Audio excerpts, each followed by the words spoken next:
All right, watching this video, I'm attacking 4/3 times 5 two different ways. The first video, I'm doing 5 equal groups of 4/3, so now it's kind of a lot easier to work with.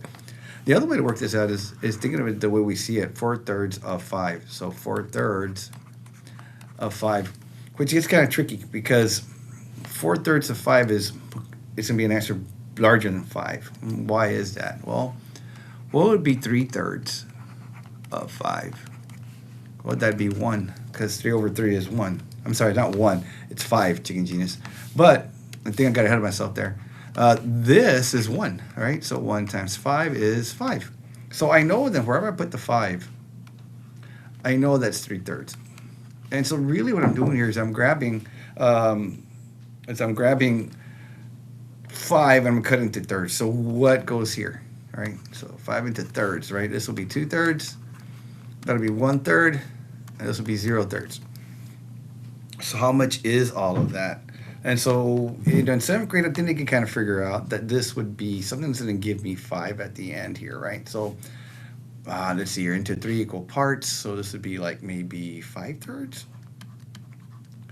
This would be 10/3. Double that up, right? So every one is 5 out of 3 parts. And then over here would be what? 15/3. And 15 over 3 is what? 5. That's the whole thing here, right? It's my 3/3 of 5 is 5. So I need another what? 20 over 3 to give me that 4/3.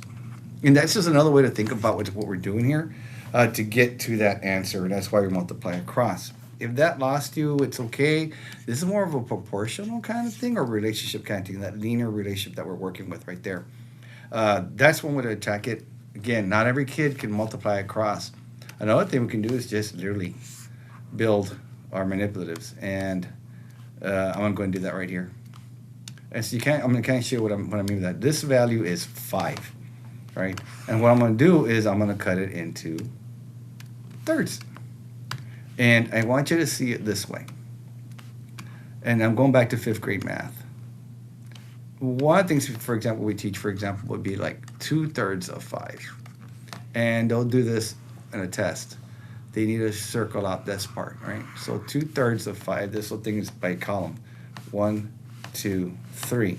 So 2 out of 3 columns is all into thirds. It'd be 10/3, right? So what if I just double that?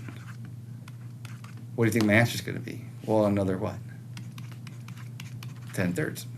And so I'd grab this part here. I'll split everything. I'll move them over a bit. Let me erase this for a little bit real quick here. And then make a copy of this guy. Now I got what? Another 10/3. And I have literally a third, another third, and then another third. That's going to be my 3/3, and then my 4/3, which is at 10/3 plus 10/3 equals 20/3. So here's my 4/3 of 5. Ta-da! If the kids don't see it, find another way to teach it to them. Use the manipulatives, use the number line, do what you got to do. Let's reach them. So I hope this video helps you guys out. If you're a teacher watching this, something you might want to try in your classroom with your students when you get these kind of problems, if they're still struggling. Utilize those manipulatives, guys. It helps the kids out a lot.